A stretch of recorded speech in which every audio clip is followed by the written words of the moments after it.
سعودی عرب مدینہ شریف سے ہمارے anchor person حسن بخاری کی بزنس مین مبارک علی سے گفتگو رائل نیوز پر دیکھیے۔ سعودی عرب میں جہاں پاکستان کی محبت اور وطن سے وابستگی رکھنے والی پاکستانی کمیونٹی اپنا اہم کردار ادا کر رہی ہے، اسی حوالے سے آج ہمارے ساتھ موجود ہیں معروف پاکستانی بزنس مین جناب اشتیاق احمد کے صاحبزادے اور نوجوان کاروباری شخصیت مبارک علی ہمارے اینکر حسن بخاری کے ساتھ موجود، جن سے ہم بات کریں گے پاکستان کی قومی شناخت، بیرون ملک پاکستانیوں کی کردار اور پاکستان اور سعودی عرب کے مضبوط برادرانہ تعلقات کے حوالے سے، ساتھ ہی خطے میں بدلتی ہوئی صورتحال اور پاکستان، سعودی عرب اور ترکیہ کے درمیان بڑھتے ہوئے دفاعی تعاون پر بھی ان کی رائے جانیں گے۔ یوم پاکستان کے جذبے، پاک سعودی دوستی اور خطے میں نئی اسٹریٹجک شراکت داری کے حوالے سے، اور مبارک علی کا کہنا تھا کہ پاکستان کے حکمران عوام کو زیادہ سے زیادہ ریلیف دیں۔ خصوصی گفتگو دیکھیے۔ وقت موجود ہوں مدینہ منورہ کے شہر میں، میرے ساتھ اشفاق احمد صاحب جو پاکستانی بزنس مین جن کا تعلق لاہور سے ہے، ان کے بیٹے جناب مبارک علی صاحب موجود ہیں، آئیے ان سے گفتگو کرتے ہیں۔ السلام علیکم جی۔ وعلیکم السلام۔ کیا حال ہے جی؟ الحمدللہ۔ آپ کے والد صاحب کو یہاں پہ کتنا عرصہ ہو گیا بزنس کرتے؟ انہیں تقریباً 35 سال ہونے والے ہیں یہاں پہ۔ کون سا بزنس آپ کر رہے ہیں اب اس وقت؟ اس وقت ہم کنسٹرکشن کا بزنس ہے ہمارا مین، اس کو پرسیو کر رہے ہیں۔ اچھا جی۔ تو آپ کو پتہ ہے کہ اس وقت پاکستان میں جشن آزادی بڑی شان و شان طریقے سے منائی جا رہی ہے، تو آپ اس میں کیا میسج دینا چاہیں گے؟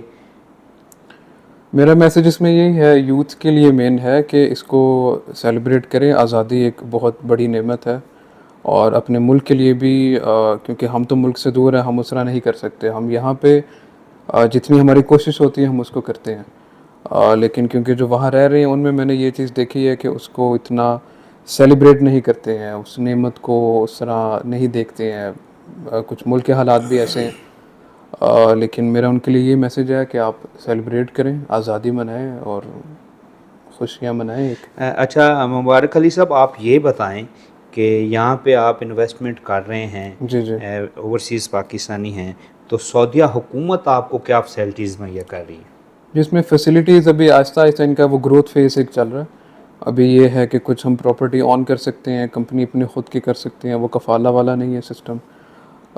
اس طرح کر کے آہستہ آہستہ بزنس کے لیے کافی اپرچونٹی سعودیہ گلوبلی اوپن کر رہا ہے، تو بالکل ایسا ہے۔ آخر میں آپ، کیونکہ آپ پاکستانی ہیں، لاہور سے تعلق ہے آپ کا، حکومت پاکستان کو کیا میسیج دینا چاہیں گے؟ ابھی 3 ممالک کا جو معاہدہ ہے، ترک، سعودیہ، پاکستانی، اس کو کس نظر سے دیکھ لیں؟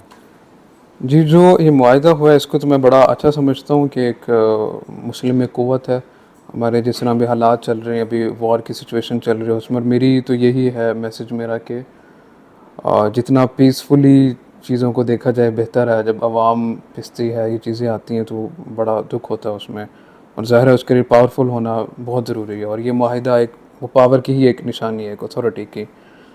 اور حکومت پاکستان کے لیے میرا یہی میسج ہے کہ کچھ ملک کے انٹرنل جو معاملات ہیں، کاروباری چیزیں ہیں، ان کو تھوڑا بہتر کرے۔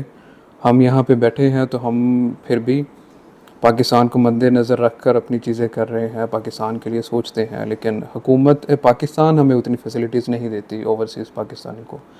آج یہ تھے مدینہ منورہ سے مبارک علی صاحب، اوورسیز پاکستانی، جو اپنے خصوصی گفتگو کر رہے تھے۔ ان کا کہنا ہے کہ حکمران پاکستانیوں کو چاہیے کہ اوورسیز پاکستان کو فیسلٹیز مہیا کی جائے۔ ہم اپنا سرمایہ پاکستان بھیجتے ہیں تو معاشیت بہتر ہوتی ہے۔ اب جو 3 ممالک کا معاہدہ ہوا ہے، ترک معاہدہ، سعودیہ، پاکستان، یہ ایک احسن اقتدام ہے، اور ان کا یہ بھی کہنا ہے کہ سعودیہ حکومت اب جو ہے بزنس مینوں کو ریلیف دے رہی ہے۔